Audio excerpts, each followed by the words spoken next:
Nation. Dub Nation. Big Fat Dub. Whenever we can, wherever we can, we're talking hoops. And you know our guys will ramble. Can you just email me the rest of this story? This is Just Dubs with John Dicknson. Dickenson's an underrated talent, 100%. On KNBR 104.5 and 6.8. Streaming live at KNBR.com and on the KNBR app. Steph from midcourt. Oh, come on! Did he ghost him on that too? Oh my goodness, Curry from 45 feet. Yo, this dude is amazing. What did he just do? He had one from three-quarter court in Orlando. He's double-teamed. He had nowhere to go. Steph's got 16. They left Steph in the corner. That's a mistake. Curry for three. And he gives him the night-night.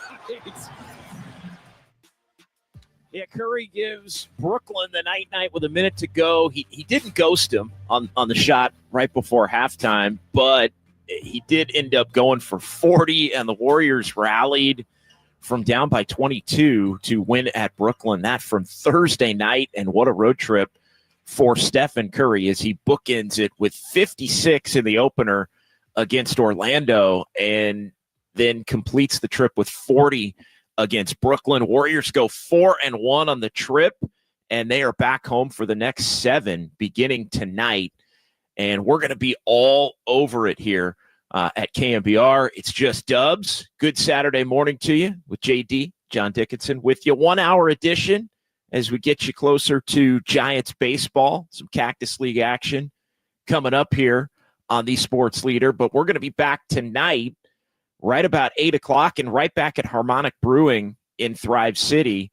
Looking forward to that just outside Chase Center as the Warriors are going to begin a 7-game homestand. And I would call it a pivotal 7-game homestand for the Dubs as they continue their push up the Western Conference playoff standings, currently sitting in 6th. You go back to a month ago, and it was a month ago today that Jimmy Butler made his debut in Chicago for the Warriors against the Bulls. And this thing has really exploded in the most positive way possible for Golden State. You look at the 12 games since Jimmy Butler joined the team, the Warriors are 10-2 in those 12 games, and Jimmy Butler missed the one game against Philadelphia a week ago. So 10-1 in games that Jimmy Butler had played in. The Warriors have gone from tied for 10th in the Western Conference all the way up to number 6 and just 3 games back of 5, although tied with Minnesota right now for 6-7, although the Warriors do have an advantage of a game in the loss column and the tiebreaker over Minnesota. So you look at what's ahead here, 19 games to go for the Warriors. They flipped it now to where they've got more home games remaining than away games, and this team's found a little something on the road. They have to continue it at home here in this big homestand that lies ahead. So we're with you for the next hour. 808 KNBR, 415-808-5627. We have the Golden State Lumber and Showroom text line open for you as well. Same number, 415-808-5627. Appreciate everybody filing in on YouTube and Twitch. A lot of the Dubs OT regulars joining here for Just Dubs on this Saturday morning, and a lot to cram in to this hour here on the Sports Leader. And also should let everybody know, again, we mentioned Giants baseball coming up. Kerry Crowley's got pregame at 11, and then we'll have some Cactus League action at 12. Also, the KNBR Giants Fan Fest ongoing at Oracle Park today. So if you're fired up for some baseball and want to head out to that, we certainly would encourage you to check that out. It's ongoing here between 10 and 3 today. So the gates opening and people coming in, going to be some interviews in-house there with some Giants alumni before the first pitch of the Giants game this afternoon, a little bit after 12 o'clock. So again, we're going to talk some Dubs for the next hour, but of course KNBR all over the Giants here as always, all day, every day on the Sports Leader. So looking back a little bit at the trip, and I mean, the two things that continue to stand out, I think that three big takeaways, right, on the trip. It's the impact that Jimmy Butler's presence has continued to have on Stephen Curry. And you look at what Steph's able to do, and the 40 in the finale of the trip against Brooklyn, the 56 that he had in the opener of the trip, and everything in between. I mean, he literally, and Steve Kerr addressed this, put on a show in each venue, whether it was Brooklyn, and you've got the MVP chants from the road crowd, which is something that's been really unique over the last decade to just a couple of players in the league. And basically the Warrior fans taking over Brooklyn on Thursday night. Steph owns Madison Square Garden to the tune of 12-1 in his NBA career. 28 at the Garden. 21 in his hometown in a game that the Warriors really had to grind through. And I think that's kind of the big tell here. The Warriors really had to grind for 3 wins against teams that you would think that they would be able to beat with a little bit more ease. It's funny, the game that felt the most fluid in watching it for the Warriors was the game against the Knicks, the best opponent that the Warriors played. And they had to fight and overcome a deficit on Orlando. The Charlotte game in the third quarter looked like it had the potential to be in doubt. And the Brooklyn game, they were down 27-5 after a little bit of a potential hangover off the Draymond Green birthday celebration and having a bunch of nights consecutively in New York in the lead up to the Knicks game, and then a couple of nights after in the lead up to the Brooklyn game. But they found ways to win all of those games. Brooklyn by 2, Charlotte they ended up putting away in the fourth quarter, and Orlando was one that was tight down the stretch, with Stephen Curry ultimately carrying them home to victory. But question on the board at 808 KNBR, and we'll just look ahead a little bit as well to the 7-game homestand. I mean, what's the 5 seed suddenly clearly on the table? Warriors 3 back with 19 to go. What do they have to get on this homestand to continue that forward momentum? Because Minnesota has suddenly gotten hot. Minnesota is in 7th. It's a virtual tie. We talked about the Warriors' advantage, the loss column, 28 versus 29.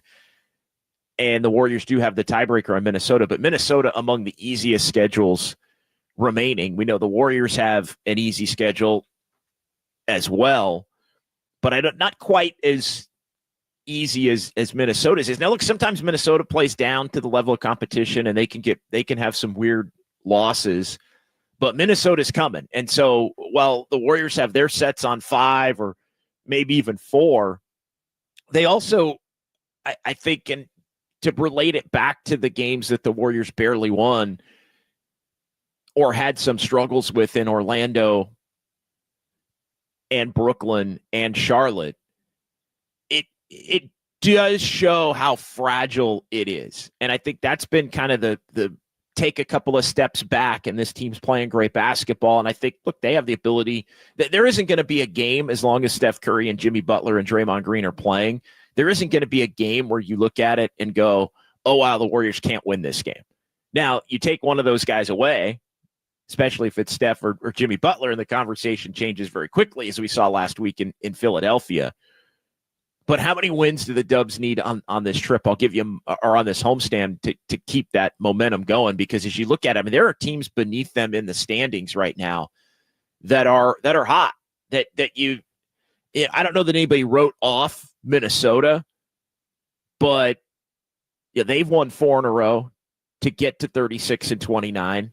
You know, I'll admit I kind of wrote off the Kings. They've won 5 of the last 6 after they got to 500 since the Warriors beat them in the opener coming out. They're still only a game and a half back and 1 in the loss column. those two teams going to play each other on this homestand. I don't really know how they're getting it done, but they're getting it done. And they got the first laugh, I guess, last night on De'Aaron Fox. They blew out San Antonio. Fox had a bad game. Kings and Spurs playing last night over in Sacramento. Dallas is obviously in shambles. Phoenix is beyond in shambles. But the big takeaways as you look back at the trip, the Warriors are doing enough. And I think they know, and this can be one of those, your greatest strength can be your greatest weakness at times. I think they know what their ceiling is in terms of individual games against certain opponents. I think they know, as Draymond had said, that they can come out in certain games and they're just going to win the game. And I think when you know that, it gives you the ultimate confidence that had been lacking for this Warriors team throughout the season.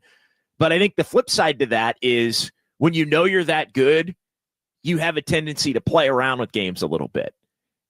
And you put yourself in some vulnerable positions to have to come up with a couple of season, top season or high-end career performances from Steph Curry to win a lot of these games. So I think while they've shown they can do it, while they've shown they can flip the switch, and look, the mark of a good team, if not a great team, is the ability to not play your best and still win the game with a great quarter, or win the game with a great 18 minutes, or you're down 10 with 5 minutes to go and you can go on a 16-2 run and win the game by 4. Like that is the mark of a good and a great team. You just don't want to go to that well so often with the standings so fragile that it winds up costing you. And I think that's the one thing that Warrior fans shouldn't be worried about here with 19 games to go. Like, everybody should be feeling great about where this team is, especially when you look at where they were a month ago. I mean, they were borderline cooked a month ago if they hadn't made a deal. I don't even think it's borderline.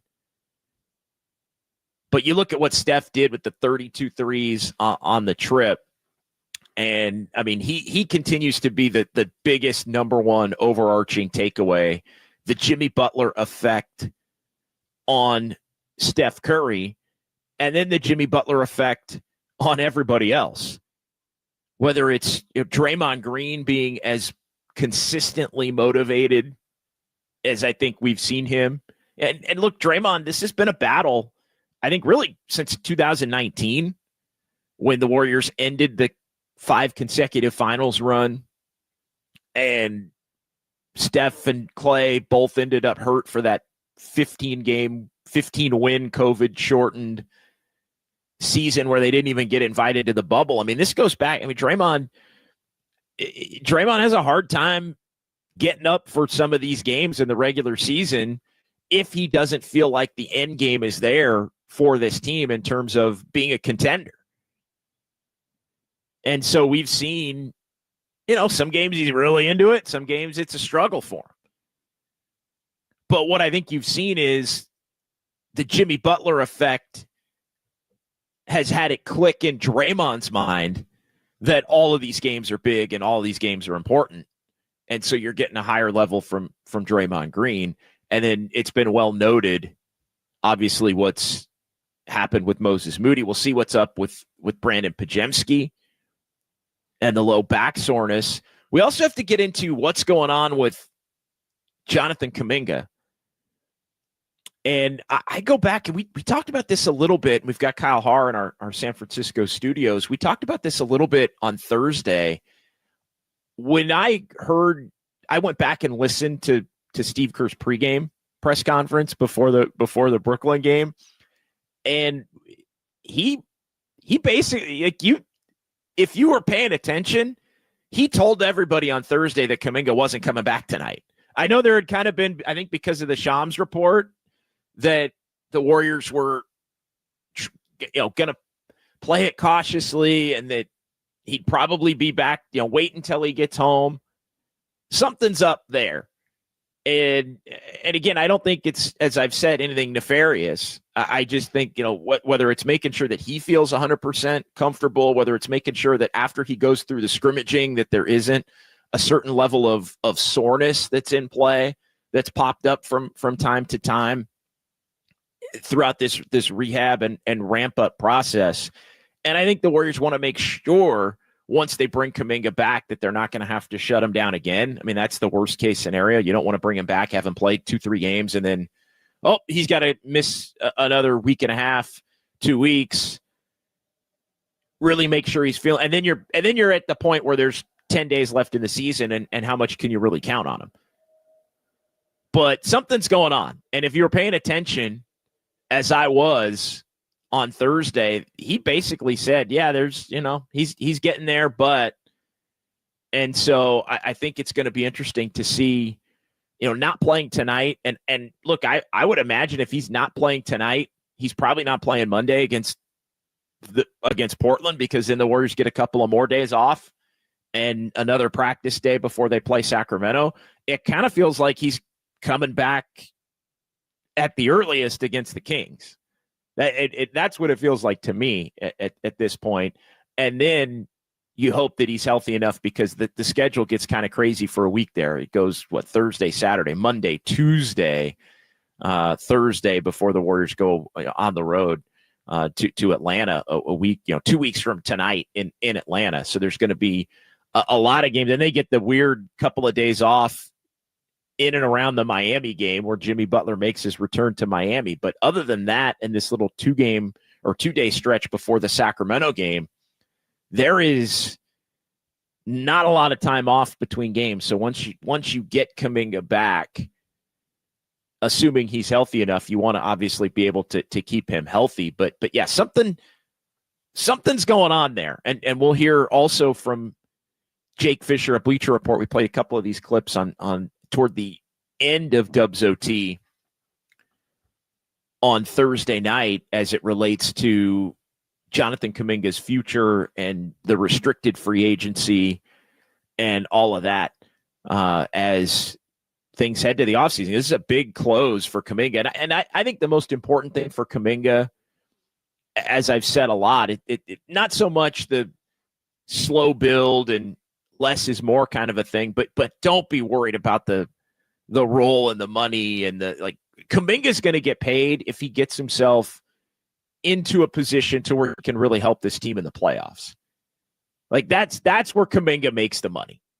Kuminga makes the money if he is a player that proves in the playoffs that he can help this team reach another level.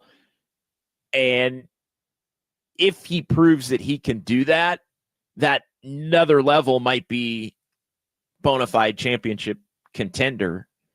If you don't feel like they're at that level already, I still feel like they're just a little bit short. I feel like they're just a little bit short. That being said, I also think they're no worse. No worse, could be better. No worse than the 6th best team in the league with Jimmy Butler in the fold. I think the 10-1 proves it. But again, this team's got to be, and I think, and we've had a couple of people say it in the YouTube chat, I think the energy at Chase is going to be different.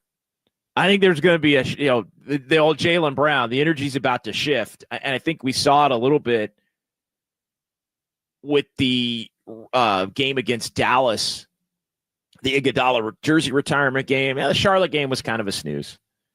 But they've played 2 home games in the last month.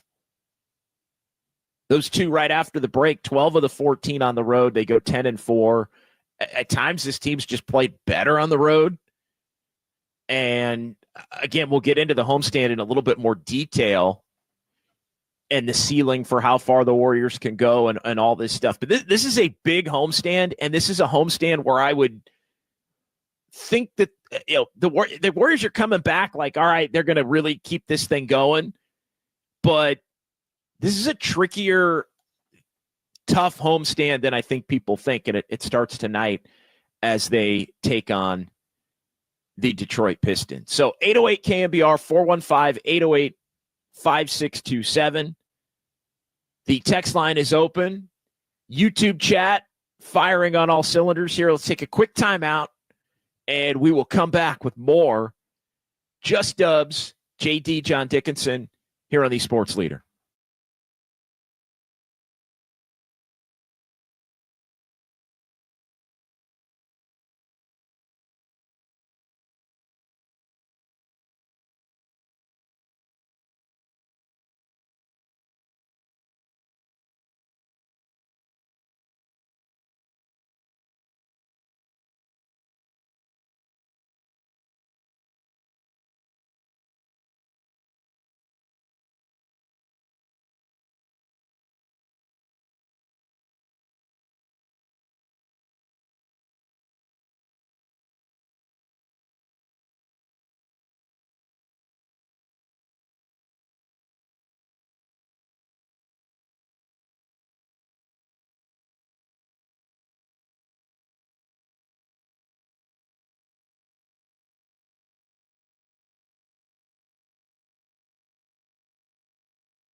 This is KNBR, and this is Just Dubs with John Dicknson, streaming live on YouTube at KNBR 1045. I guess yes, but there's still another level. We're never going to get too ahead of ourselves. Like, each game is a one-game playoff type vibe where you just got to figure out a way to win. We are developing an identity and an understanding of how to win, but we can still play better. Obviously, to have the resilience to come back from down 20 in the first, 6 minutes, shows a lot about the belief that we have. Just got to keep doing it. All right, Stephen Curry, as we welcome you back, it's Just Dubs. That after the game in Brooklyn, Warriors were down 27-5. They wound up winning 121-119, 4-1 road trip for the Dubs. They are 10-1 when Jimmy Butler plays and 10-2 since the Jimmy Butler trade. And they've played 12 of the last 14 away from home. That is about to change with the Warriors back home for the next 7, including tonight against the Pistons. And, of course, that means we'll be back with Dubs OT right after the ball game, 8 o'clock-ish from Harmonic Brewing in Thrive City. And it'll be the same thing on Monday after the Dubs take on the Blazers, and then the Kings Thursday.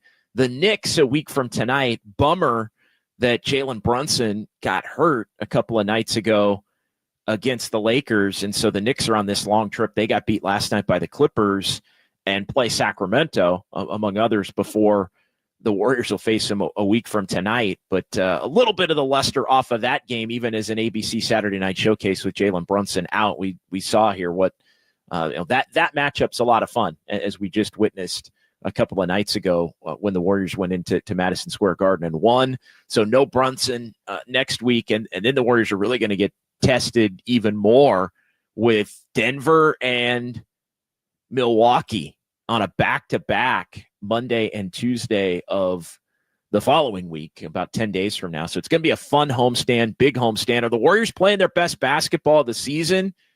I think the answer is yes, but I also think interesting to note that Steph is really leaning toward, playing the best basketball maybe, but identity growing into potentially something bigger. And I think that's another one of the key takeaways from what Steve Kerr has said here in these last couple of games. And you look at what the Warriors have been able to do, and we talk so much about offense. And Steph Curry has been at this level since Jimmy Butler's come in. And Jimmy Butler has the ability to get to the free throw line. I thought the game against Brooklyn was the number one Jimmy Butler imposing of Jimmy Butler's will on an opponent to help his team earn a victory game that we've seen in the 11 to this point that he's played in. We talk a lot about the offense and Podziemski this and Moody that. It's really been the defense. It's been both, but the Warriors have been able to play in a lot of these stretches where they're winning games. They've been able to play clamp down defense for enough of a game. They had the Knicks stymied in the final 5-6 minutes of that game. Proved to be the difference. They had Brooklyn at different points coming back down to earth after a ridiculous start, which was in part because the Warriors had played so poorly. So they've shown and I think proven that they have the ability to force more turnovers too, which is something that I've said this a couple of times. It's the complementary football aspect of basketball, right? Complementary basketball. If you're playing great defense and you're forcing turnovers, especially live ball turnovers, that leads to lessening the load on your offense. And if you're getting buckets that way, then the other team's having to take the ball out after you're scoring, and then you play even better defense. It means it's probably more of a half-court game. And I think the Warriors have the ability and have shown that you get a team to play in the half court, and they are much more apt to be able to snuff you out, especially down the stretch when things have the ability to stagnate some. So I think that's been maybe the most pleasant surprise. There was a significant concern that the Warriors were not going to have enough point of attack defense.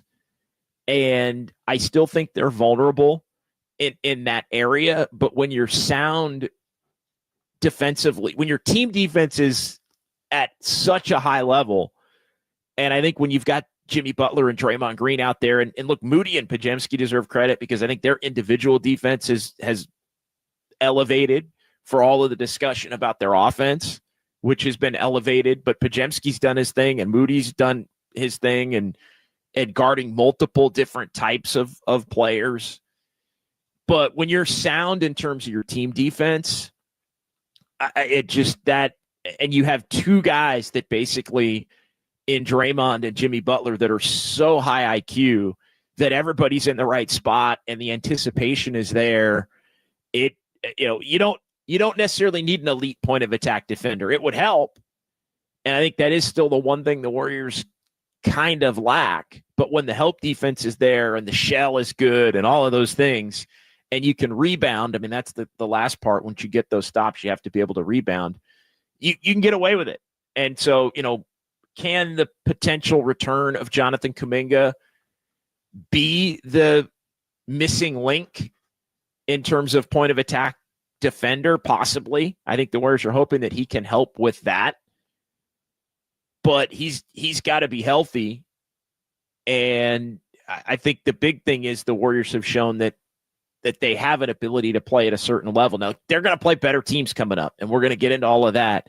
So I think that the true test, I mean, the teams that they're playing here moving forward are better than the teams that they've played to this point. Even a game like tonight, Detroit. Detroit is better than Brooklyn and Charlotte and Orlando. And I mean, you kind of don't think of it that way because Orlando was a team that's, had a really good year last year. But Detroit's better than Orlando. Detroit's better than Sacramento. Detroit's better than Detroit's better than a lot of these. Detroit's better than Dallas by a significant margin.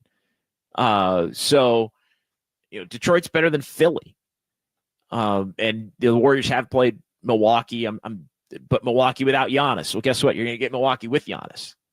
Now, Portland's a team the Warriors haven't seen in a while, and they are a much different team, much more competitive, young, and growing team than they have been at any point. And the Warriors are going to see them a couple of this. You're seeing a better version of Portland than you saw.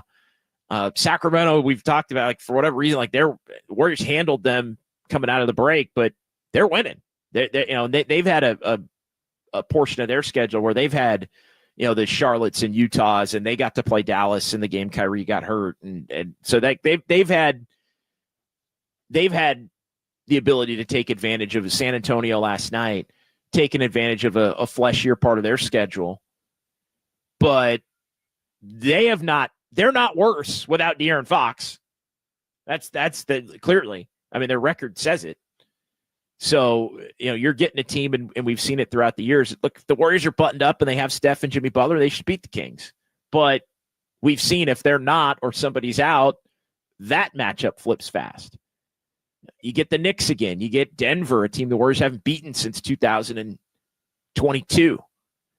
You get Milwaukee with Giannis this time. And then Toronto at the end of the homestand, and I say, Toronto at the end of Toronto beat the Warriors earlier in the year.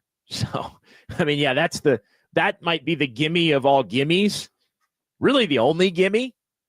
Maybe Portland, those two games. But the layout of this thing is I think going to be it's going to be where we're gonna learn some things about the Warriors. And then I think the schedule after this homestand, I think that's where the schedule starts to get a little bit easier. Atlanta's and Pelicans and Spurs, that's where you get a lot of the road games that the Warriors have are for the most part, Memphis and the Lakers notwithstanding, but a lot of the road games the Warriors have are among the games where you think, oh yeah, those are the games that they absolutely have to get. The tougher games are at home, and this Warriors team has to prove that they can continue to not let those games slip at home, because at times that has been problematic. They've just been more engaged, more energetic on the road. for whatever reason. All right, let's get into the YouTube chat, and we appreciate it. Kyle's Clicks, Just Dubs edition. EB here. Warriors are closer to the 9 seed than they are to the 5 seed. Let's keep things in perspective, JD. Look, it's fragile. I keep saying it. It's fragile. 5 seeds in the conversation, but yeah, I mean, I don't want to. I don't want to be, overly concerned, but we saw last Saturday what this team looks like if you take Jimmy Butler away for one game against a bad team on the road.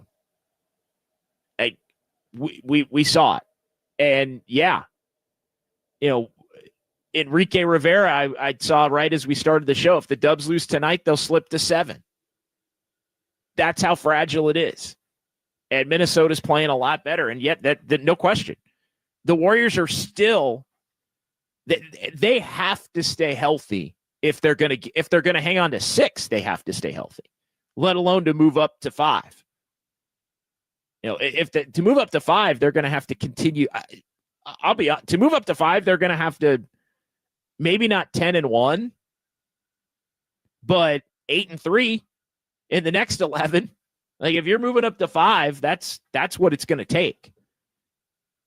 And win the head-to-head games against the Rockets and or the Grizzlies. But yeah, EB, I think that's a absolute phenomenal point. They are closer. Alpha, JD, how far can the Warriors realistically go this season? I think they can get to the conference finals. Yeah, I said it. But again, it depends on their path. You're not doing that if you're the 7 seed. You're not doing that. To me, it would be very difficult to do it even as the 6. I think their pathway to that would be you got to get to 5 and play Houston or Memphis. And then OKC, while the Lakers and Nuggets at 2-3 play each other, 3-2, whatever it winds up, play each other in that second. Like, I don't see the Warriors beating Denver and then the Lakers, and then the Thunder, or even Denver and then the Lakers back to back. And I think if they did do that, that would be amazing. And then how much do you have left for a young Thunder team that's probably waiting for you at the end of the line, let alone Boston or Cleveland? But realistically, if they can get to 5, I think they can get to the conference finals. If they don't get to 5, I think it's probably second round. It would be the ceiling. Tony Smith, this team can't win the title. We are short one consistent shooter apart from Steph. I think that's accurate. I think that is the thing that they lack. And yeah, Buddy Hield does not apply as a consistent shooter. And wow, was Buddy Hield bad the other night. And with Podziemski out, he had to still play. But sheesh. I mean, yeah, I do think they're one shooter away. I think, maybe one, preferably a guy that can handle the ball a little bit. Like they're one shooter, 3-and-D kind of, and again, everybody, a lot of teams are, right? But I do think they are, they are one player short, and I don't think it's Kuminga because of the skill set's different. Although Kuminga can help, I still think he might get them closer. Irwin chiming in, Irwin Kwong, on the Kuminga front. I want Kuminga to be the third scorer, along with a good team and perimeter defense. If he can do that, the Warriors will step up another level. Yeah, I think that's fair. I think it's more, I don't think he has to be the third scorer necessarily. I just think he has to score efficiently. It has to be points without a lot of shots. And then the defense, I think, the point of attack defense, he's going to get some opportunities to see how he does. And he can really, the Warriors are not, if they're healthy, going to need him to play 30 minutes a game. It's more in the 20 to 25, which might be best for his health. And then have that ramp up in games where others are not available. And so I think that's the perfect storm for how do you bring Kuminga back? How do you get the most out of him? All of that. He may wind up being the third scorer. I don't think he has to necessarily be the third scorer. I think he can be part of the committee. Tony Smith, can we trade for Cam Johnson and get rid of Kuminga? I don't think is Tony pandering. Is Tony pandering to me, Kyle? I think Tony listens to every show. Does Tony listen to every show? That's something that I do think would put the Warriors over the top. He a wing shooter. Let's see how Kuminga fits in first. One thing I will say, the Warriors consider Kuminga's potential to be greater than the player that Cam Johnson has been to this point in his career. Now, some may look at that statement and think that that's disrespectful to Cam Johnson, who's had a pretty nice career to this point and can really shoot it. Cam Johnson would have to stay healthy, but Cam Johnson, to me, is the kind of player, a wing that can shoot it. He is the kind of player that would put the Warriors over the top. Again, I don't want to make it into Kuminga can't, because we haven't seen Kuminga play with this group, so I think that's unfair to Kuminga. So I don't want to say that for sure. But I think that's part of why getting Kuminga back into the fold is important, because you need to see how does it fit.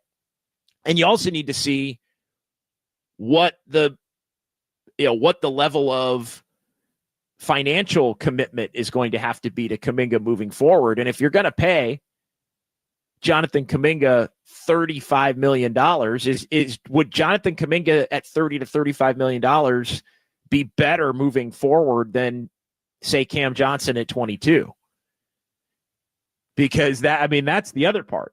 Like right now, Kuminga makes a third of what Cam Johnson does. Next year, Kuminga might make 33% more than Cam Johnson does.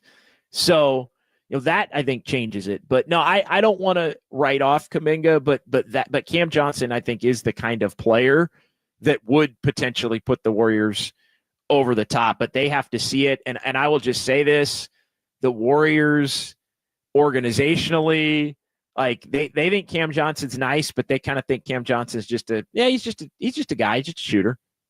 Like they think Kuminga is more than that, better than that. And I mean, different players, we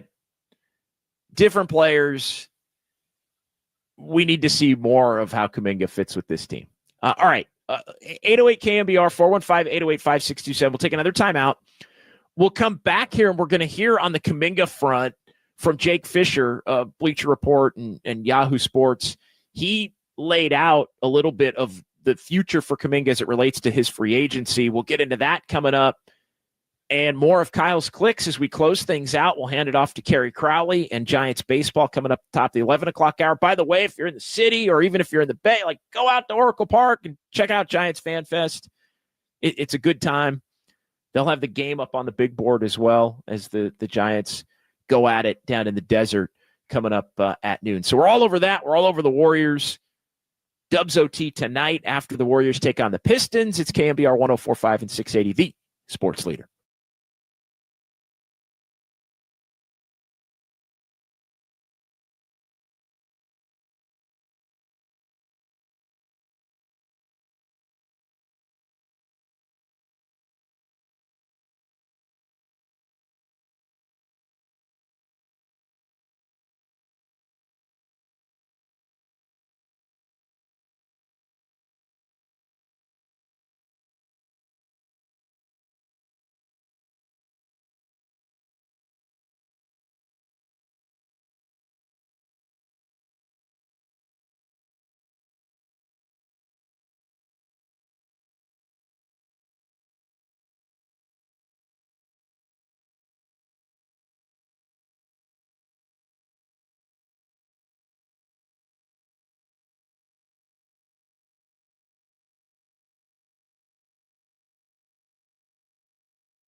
Live from downtown. Curry, way downtown. Bang!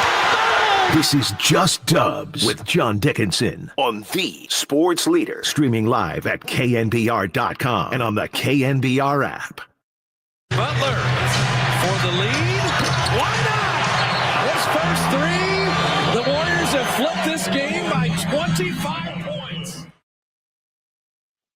4-1 trip for the Dubs back home tonight against the Pistons, and we'll be at Harmonic Brewing immediately following the game with Dubs OT on YouTube and Twitch as well. Final segment here, Just Dubs on this Saturday morning. Kerry Crowley coming up top of the hour.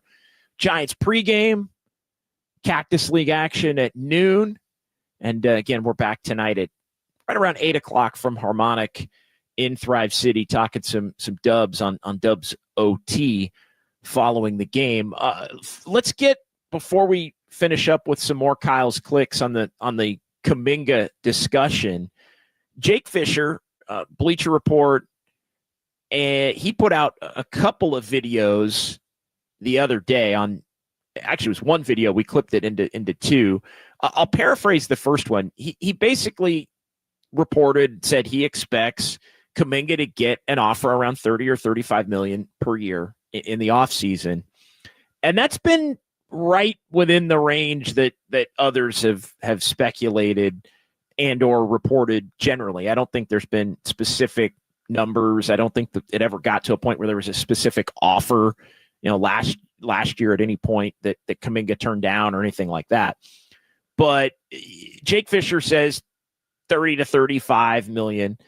And then we want to play the second one as he more specifically addressed what he's hearing on Kuminga's future. And we're talking about Cam Johnson, and they just played the Nets, and it's all kind of interrelated here. Jake Fisher mentions Brooklyn specifically, so let's play that and then react to it. Without Brooklyn coming into the fold and making a real offer for him, I don't really necessarily see exactly where that opportunity is going to come, especially now that a big change from the fall. The Warriors brought in Jimmy Butler, and they gave him a 2-year, $120 million extension since then. It's very important that deal is lined up with Steph Curry, with Draymond Green. Golden State is locked into this kind of 2.5-year window now, the 2 years beyond this final half of this season. I'm going to be very curious to see how much long-term money the Warriors are going to be willing to invest in anyone beyond that 2-year window, being that they've kind of boxed themselves into this, by choice.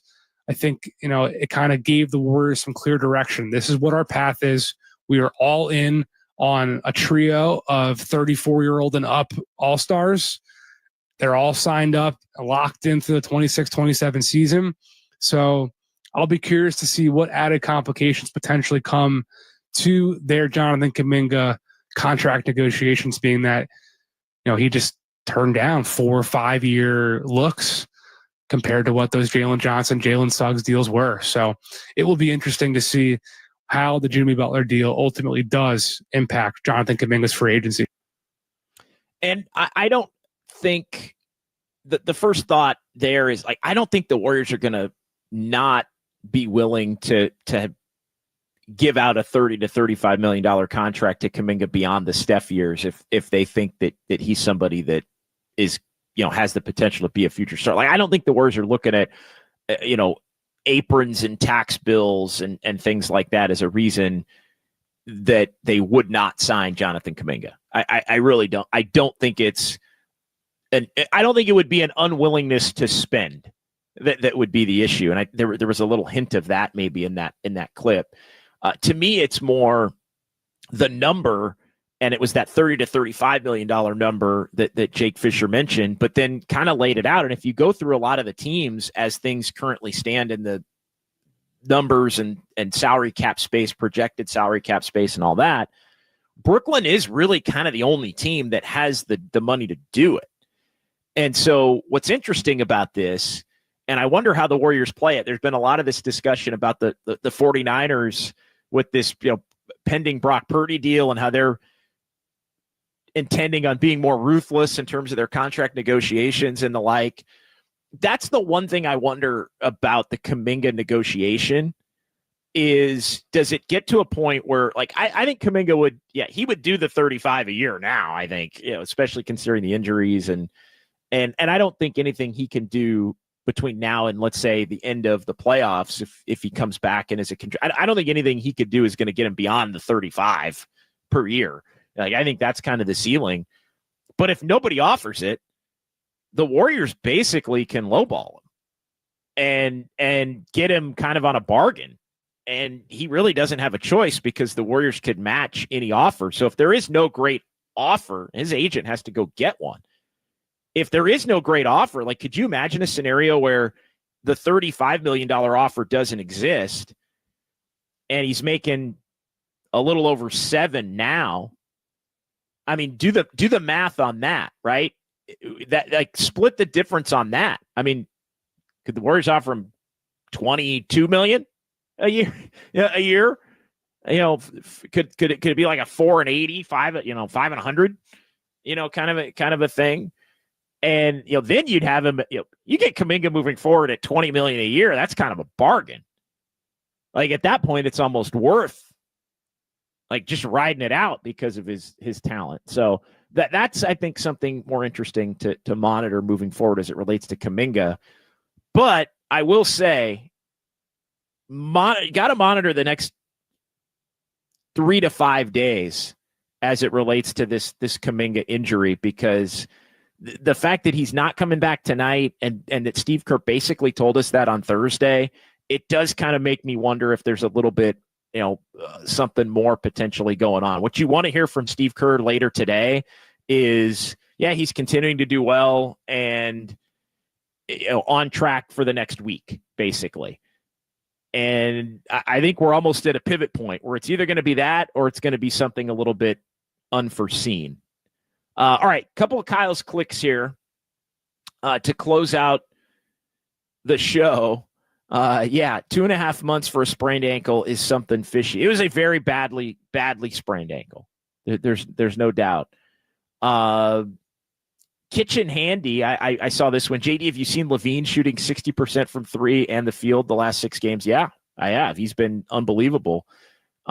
It's funny, Levine is actually, and I'm not a big Levine guy, but if the Warriors had used the Chris Paul contract to get Levine and then made the Jimmy Butler trade, like, wow. Like, Levine, I don't think Levine would have worked as a number 2 for the Warriors, and definitely not a guy you would have wanted to give up Wiggins for, but he can shoot it, and he's a streaky ass shooter too. Like, he when he gets it going, he doesn't miss. Like, he really, really does. All right, Kyle, back a couple here. I love Kuminga, but I just don't know if he sees himself as a role player. He's going to have to initially. Like, that's again, it may not end up there, but he has to accept that, I think, initially. Not going to get a lot of shots, maybe not get a bunch of minutes, but if he plays well, it'll expand. And again, I think the Warriors are going to need to give guys rest here, game off there, to where I think he'll be there and have opportunities to flourish and spread his wings, stretch his legs. Enrique, we can always explore trades for Kuminga for the right piece. So I think that's definitely going to become a big topic. Either he's going to be the guy or he's going to be the guy that gets you the guy, is what we always say here. All right, that's going to do it for Just Dubs. We'll give it to Kerry Crowley. Head out to Giants Fan Fest. Enjoy that, going on now until 3 at Oracle Park. And then we'll talk to you tonight again from Harmonic Brewing in Thrive City. Dubs OT following the Warriors and the Detroit Pistons. It's KNBR 104.5 and 680, the sports leader.